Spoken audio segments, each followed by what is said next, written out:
Hello, everybody. I'm Riley Woodall, and welcome to the Toss-Up. We're over halfway through the month of March, which means we've got national championship brackets to talk about. This week, we'll break down everything you need to know about the women's tournament and preview all the contenders in a wild and stacked bracket. Stick around because it's all next on the Toss-Up.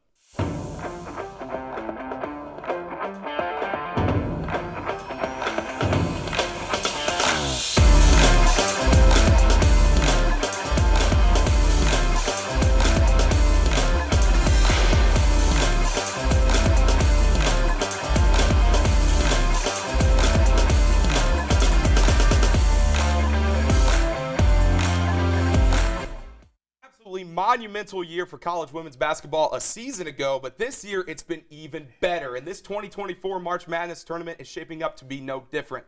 From South Carolina's pure dominance to Caitlin Clark breaking records like she hits threes left, right, and center, to the roller coaster ride that is the Pac-12 Conference. This bracket is the battleground for these gladiators to finally lay it all out on the line. You won't want to miss a single second of this tournament, ladies and gentlemen.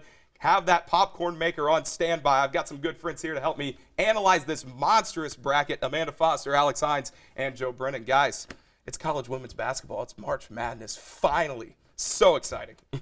The best. I'm ready. The best. I'm ready. Well, Amanda, I'm going to go to you first. When the bracket first came out and Selection Sunday was over, what were your immediate reactions of the tournament? Oh my gosh. I had a lot of reactions. I'm going to be honest. There was a lot going through my head. The first thing is that there are so many storylines everywhere you look, and that's one of the best things about women's basketball this year, that throughout the season, I mean, you talked about it in your open, there's so many things that you can talk about, specifically the Albany regionals, both of them, because you look at like Indiana, South Carolina, all of those teams on one, you've got Iowa, LSU, and like all other teams on that side, UCLA's in there. There's so much potential for upset and just really, really good basketball. Even if the higher seeded teams win, it's going to be so exciting. It's not an easy road for the one seeds in no, the top and two parts of the that's quadrant. what makes it so good. Yeah. Because there's so much that can happen. Like nobody knows what to expect, and that's the best part.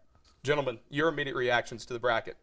I mean, just to go off that, the fact that even lower down the bracket, those lower seats, there's some interesting opportunities for some upsets, some fun stories, and I think finally we're seeing a lot more parity around just the entire bracket, and I think that's going to make for a lot of excitement overall, but also just a lot of fun to watch. But I think just the fact that besides those teams, just the top seeds, there's so many top teams that can win this tournament.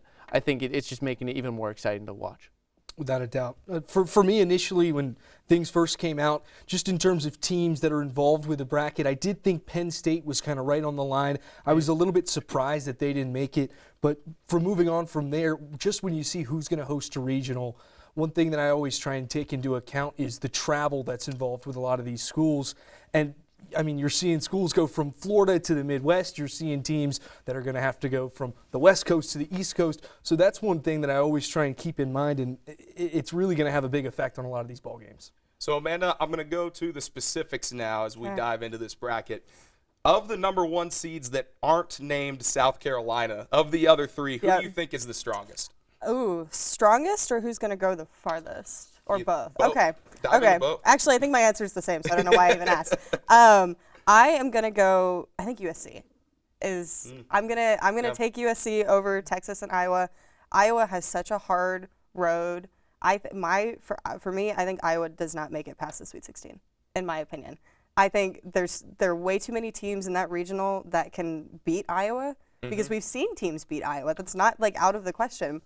Similarly for Texas, they don't really have a super difficult regional per se, but I have them losing to Utah, because Utah, I really, really like Utah. Yeah. And like Texas has lost to Oklahoma. Like these teams, I think, are just a little bit more prone to being taken down, and whereas USC, you have somebody like Juju who, like, that I just don't know how you can stop a team like USC.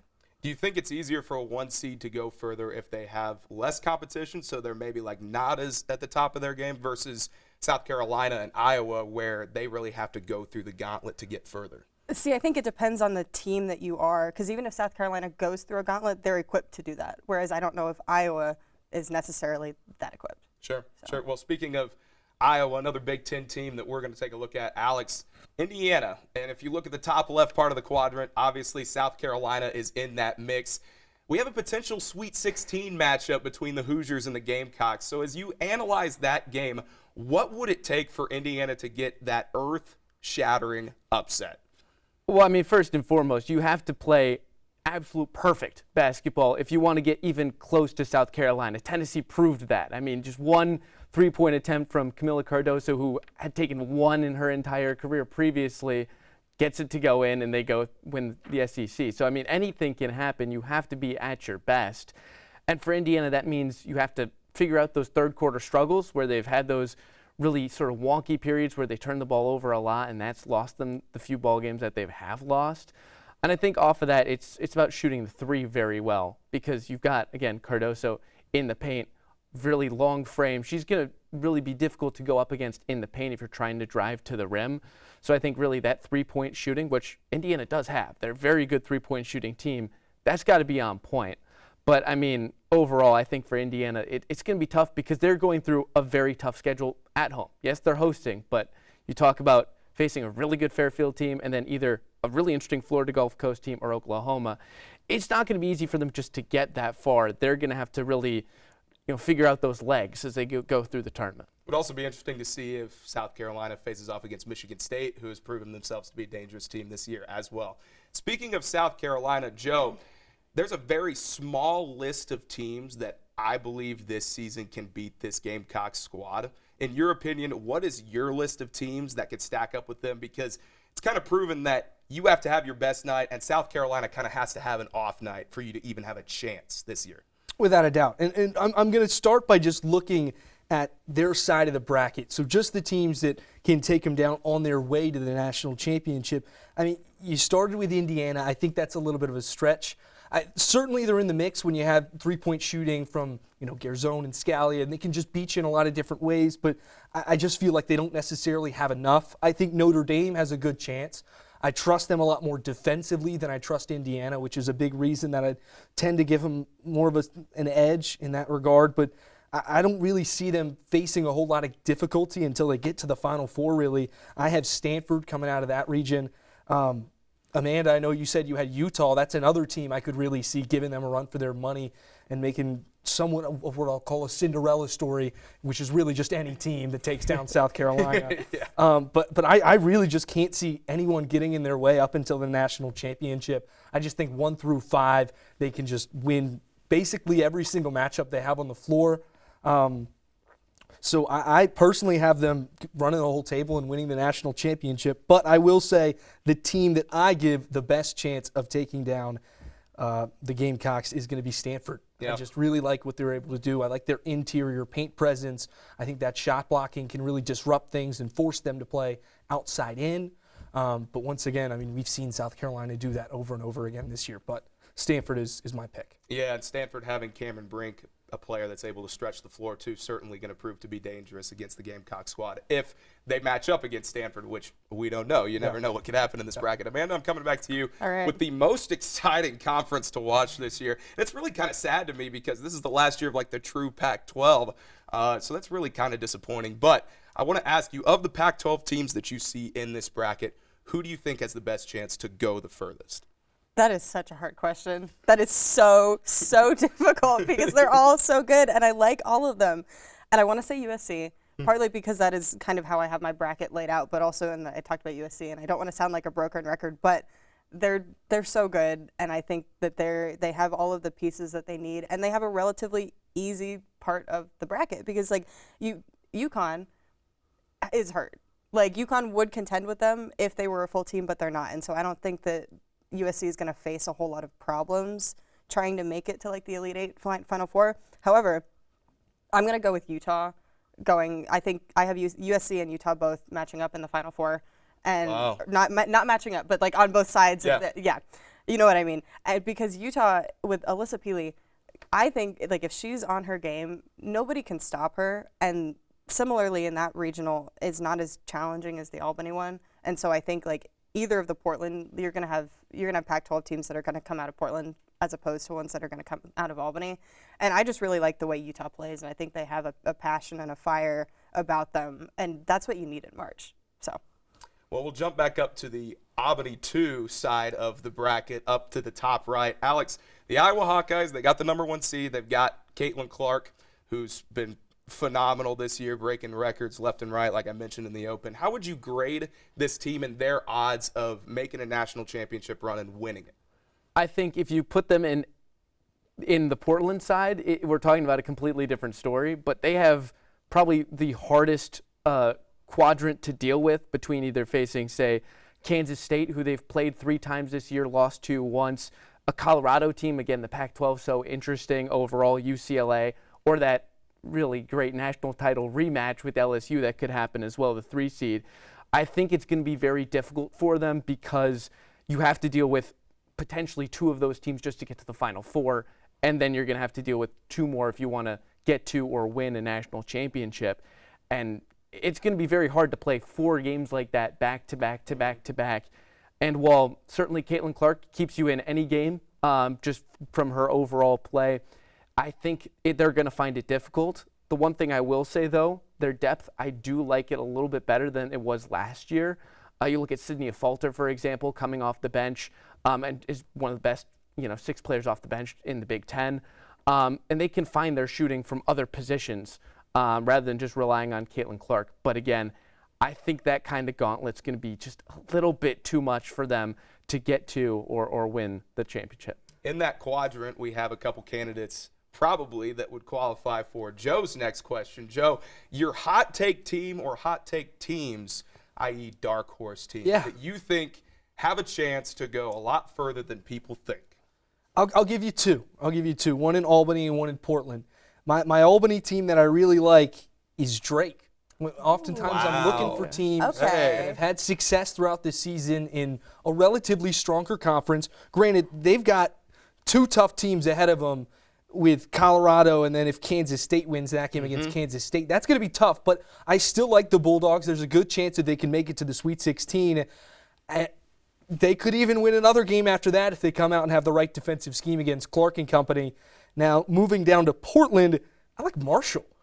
Yeah. Virginia Tech hosting that regional, that's going to be I was honestly surprised that that's one team that's hosting a regional. Yeah. You obviously, every year you wonder how injuries is going to factor into it, and it didn't seem like injuries affected Virginia Tech seeding too much. You lose Kitley, who is your leading scorer, your leading rebounder, your leading shot blocker.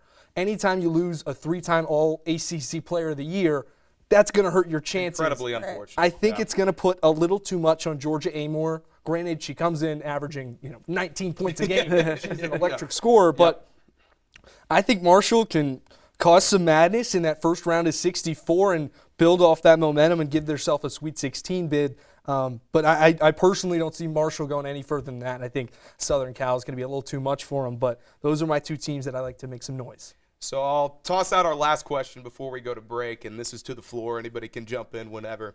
Your dream matchup that you want to see this March Madness tournament? I'll give you LSU, Iowa. I think we need to run that back one more time. I think that really started to – it was the moment in time when I think nationally Caitlin Clark really, really put herself as a household name, as a superstar. I like to call a superstar somebody that my mom would know. My mom knows. So I'd like to see that. Obviously, Clark and Van Lith had their own little beef last year, a couple rounds prior. So I'd like to see that once again. Well, and you got Angel Reese now too. Yeah. I'm gonna go. I had that in mind. I want to also go Louisville and LSU because I don't know if you saw Haley Van Lith's reaction when she saw Louisville's draw. Like, there's some, I don't know if there's like beef or what, but like there's something I think would happen if those 2 teams play each other, and I think it would just, the storylines, like I said before, there's so much potential, and Louisville's not a bad team. Yeah. And depending on how they come in and depending on how LSU comes in, you never know what's going to happen. And then if you think about that, LSU gets knocked out round of 32, who knows? So that would be really exciting for me. Alex? I'm going to stay with this kind of region. I'm going to go with Iowa, but I'm going to go with USC for a potential Final Four. I think you combine Caitlin Clark, Juju Watkins. I mean, the scoring would just be off the charts in that game. And you're watching both. Scoreboards would be hurting. Exactly. And I mean, you're watching Caitlin Clark before going to the WNBA, and then the top freshman that could be the next kind of Caitlin Clark-like player for the college game. And I think it's kind of this, past and future, I think could be really interesting to watch just 2 great scorers go at it. Well, Joe, Alex, Amanda, stay here because we've got one more segment for you coming up after the break. We got some brackets to look at. What wild picks will our panelists have? Find out when we come back.